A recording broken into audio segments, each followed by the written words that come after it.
زمانی میرسه که مردم در یک دهه کلان یک آدم در حالت محتضر در حالت مرگ قرار میگیره، یک محله کلان میکوان، یک نفر بیان که تلقین شهادت کنه نمیوان. مقصد اهل علم از جامعه برداشته میشده است که دوستان عزیز حتی یک کلمه گو برای ما لازم میشده است، ما نمیافتد است. اعوذ بالله من الشیطان الرجیم. بسم الله الرحمن الرحیم. الحمد لله رب العالمین والصلاة والسلام على اشرف الانبیاء والمرسلین. اما بعد السلام علیکم و رحمت الله و برکاته. و علیکم السلام.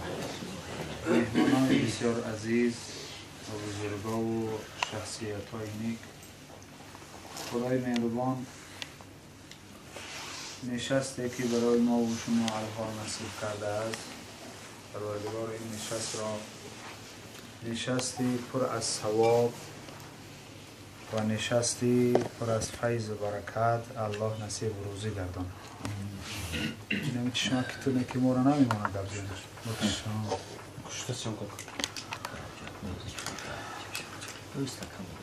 و خدای مهربان برادرایی را که سبب این جمع ما و شما شدن گذشته هاشون خدا رحمت کنه، در کسب هاشون الله مهربان برکت نصیب گردانه و خدای مهربان چنین جوان مردا را که غمخوار دین هستند، غمخوار ایمان ما و شما شدن، غمخوار اخلاق ما و شما شدن، امروز ماها را جمع کردن برای ذخیره ثواب، برای پر کردن اجر و برای کامل کردن ایمان.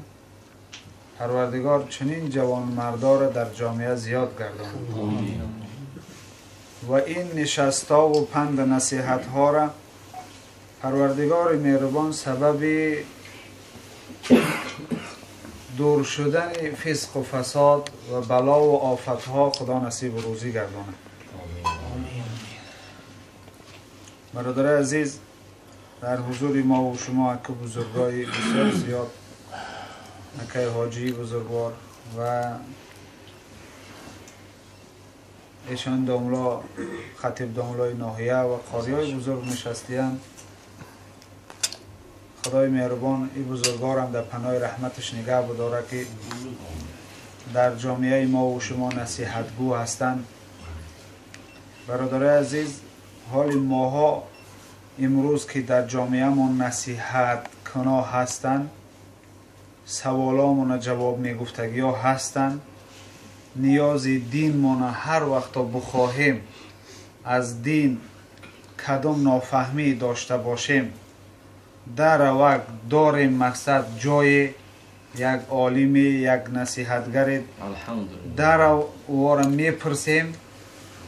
خدا را شکر برای همه برادر عزیز حال ماها مقصد هیچ نسبت اینا یک چیزی مهم بودن فکر نمیکنیم. درسته که داملا را دوست میداریم، حرمت میکنیم، خوب مقصد احترامش هست، اما تا او درجه ایره که مهمه در جامعه ماها تا او درجه نسبت فکر نداریم. لیکن برادر عزیز ما روایت داریم که زمانی میرسه که مردم در یک دهه کلان یک آدم در حالت محتضر در حالت مرگ قرار میگیره، یک محله کلان میکوان، یک نفر بیان که تلقین شهادت کنه نمیوان. برادر عزیز این سخنها را شنیدم، پس بعد ماها میفهمیم که اهل علم در جامعه چقدر ضرور بوده است. داملا یعنی چی بعد برامون معلوم میشه. امروز ما را اگر بگن داملا بسیار یمان مقصد فکرهای ساده داریم نسبتش. در فکری نقض مهم، شخصیت درکاری زندگی، شخصیت درکاری جامعه اکثریت ما نمیدونیم. ولی نمیفهمیم که مقصد زمانی میشوه که دامولا از بین میرفتین، خدا او زمان ما و شما را نگه بدارم.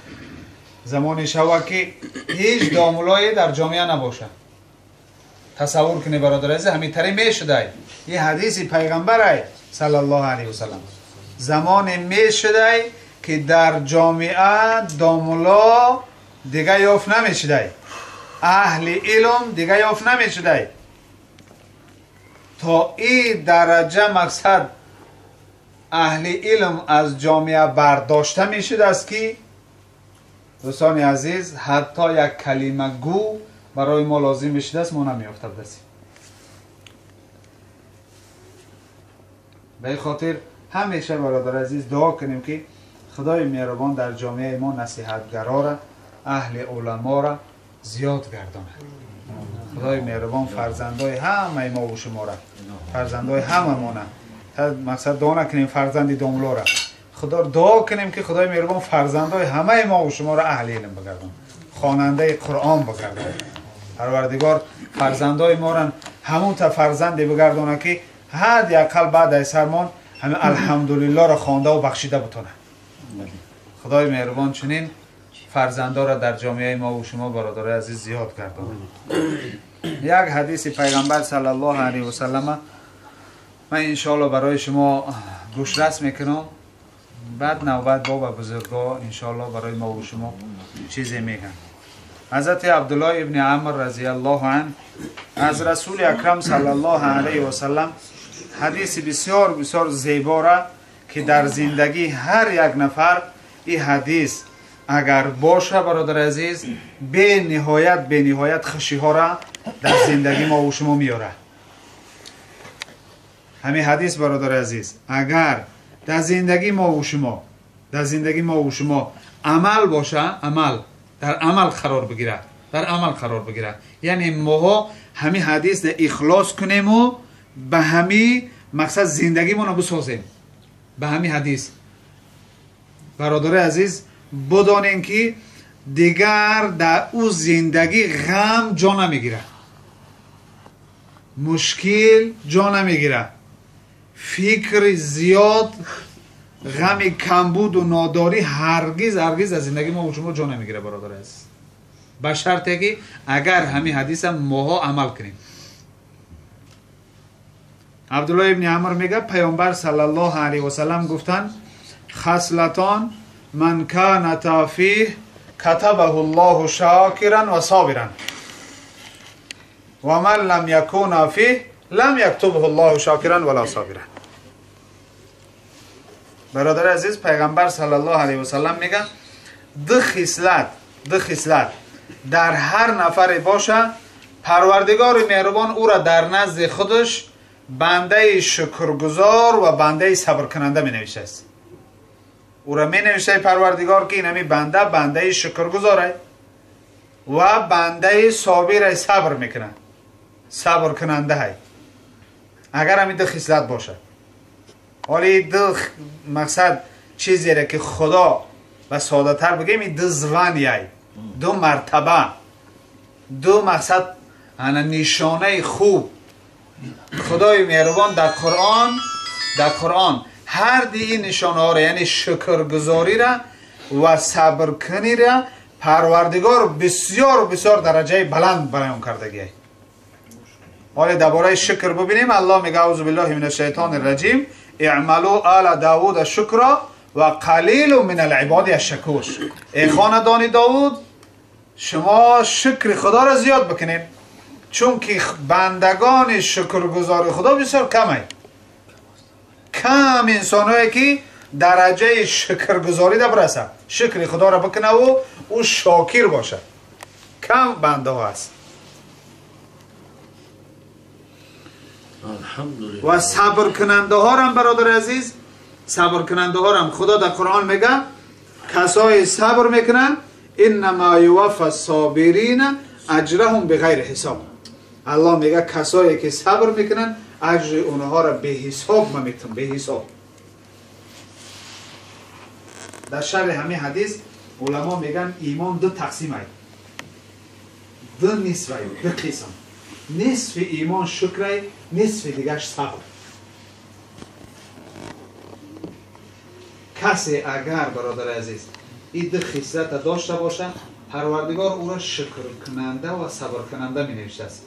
و کسی از گروه شکر کننده ها و صبر کننده ها باشه، او ایمان کامل دارد. اکنون این دو خصلت چیه برادر عزیز؟ ببینیم که پیغمبر صلی الله علیه و سلم به گوش ما و شما چی می‌رساند.